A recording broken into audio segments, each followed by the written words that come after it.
नमस्कार दोस्तों, आप देख रहे हैं एफसी टाइम्स। बात करेंगे बिग बॉस के फिनाले की। दोस्तों, बिग बॉस के फिनाले से एक बड़ी अपडेट लेके सामने आ चुके हैं। बड़ी अपडेट ये है कि भाई लाइव वोटिंग ओपन की जाएगी और लाइव वोटिंग ओपन होगी रजत दलाल, विवियन डिसेना और करणवीर मेहरा के लिए। 3 लोगों के लिए लाइव वोटिंग ओपन करने की बात आ रही है। और भाई बिग बॉस के इतिहास में पहली बार ऐसा हो रहा है कि टॉप 3 के लिए लाइव वोटिंग ओपन हो रही है। बहुत सारे लोगों ने तो खबर फैला रखी है कि भाई करणवीर मेहरा का इविक्शन हो चुका है। कुछ लोग तो रजत दलाल का भी इविक्शन कर चुके हैं, मतलब सोशल मीडिया पे बहुत सारी खबरें निकल रही। तो भाई ऐसा कुछ भी नहीं हुआ है। अभी रजत दलाल, विवियन और करण तीनों घर के अंदर हैं। अविनाश, ईशा और चुम का इविक्शन हो चुका है। अब 3 लोगों के लिए लाइव वोटिंग खोलने की बात सामने निकल करके आ रही है। इसके पहले भी लाइव वोटिंग ओपन होती रही है, लेकिन हमेशा से जो टॉप 2 रहते थे उनके लिए बिग बॉस ने लाइव वोटिंग ओपन की है। लेकिन इस बार जो अंदर से खबर निकल करके आ रही है उसमें यही खबर आ रही है कि टॉप 3 के लिए लाइव वोटिंग ओपन करी जाएगी, करण, विवियन और रजत के लिए। तो पिछली पहले भी हुआ करती थी तो, लेकिन इससे कुछ फर्क पड़ता नहीं था इस लाइव वोटिंग से, क्योंकि क्या होता था ना कि ऑलरेडी इतनी जो वोटिंग हो रही होती है उसी के आधार पर रिजल्ट आता था।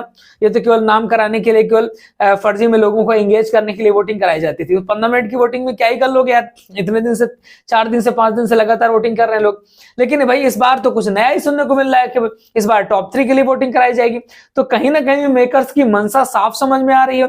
ऐसा लग रहा है मेकर्स को कि करणवीर मेहरा को जिताने की कुछ प्लानिंग चल रही है, करण को ऊपर ले जाने की या करण को टॉप 2 पे ले जाने की तैयारी चल रही है, जिस वजह से सारा का सारा गेम रचा गया है कि किसी तरीके से करण को लेके आया जाए टॉप 2 पे या करण को विनर बनाया जा सके, जिसके लिए लाइव वोटिंग 3 लोगों के लिए ओपन कराई जा रही है। अभी तक कभी ऐसा नहीं हुआ है, हमेशा टॉप 2 के लिए होती थी। उसके पीछे भी कारण होता था कि सारी चीजें घर पे टास्क वगैरह हो रहे होते थे, बाकी इविक्शन घर के अंदर ही हो जाते थे। स्टेज में टॉप 2 को ले जाना होता था। तो भाई स्टेज में जब टॉप 2 पहुंचते थे उसके लिए पूरा सेटअप वेटअप लगता था, सारी चीजें होती थी।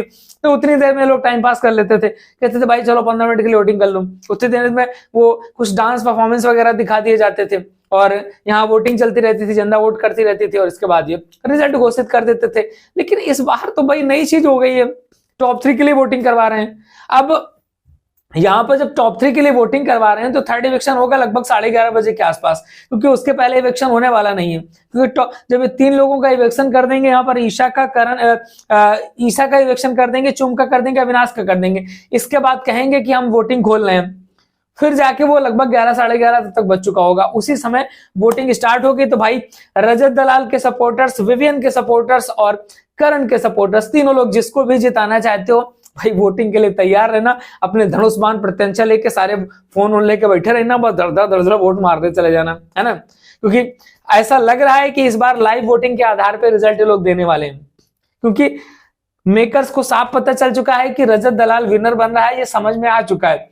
अब रजत दलाल विनर बन रहा है, ऐसे में टॉप 3 के लिए वोटिंग कराना लाइव में निश्चित तौर पर एक बड़ा गेम हो सकता है। यहाँ पर कुछ ना कुछ तो सभी लोग तैयार रहिएगा भाई। रजत के सपोर्टर उनके लिए, विवियन वाले उनके लिए, करण वाले उनके लिए, तीनों लोग वोट करिए दबा करके। देखते हैं कौन बनेगा बिग बॉस का विनर। लगातार अपडेट्स हम आपको देते रहेंगे। इंस्टाग्राम पे प्लीज फॉलो जरूर कर लीजिएगा द गुप्तचर 2.0 पे, कि वहां भी हम सबसे पहले अपडेट दे देते हैं।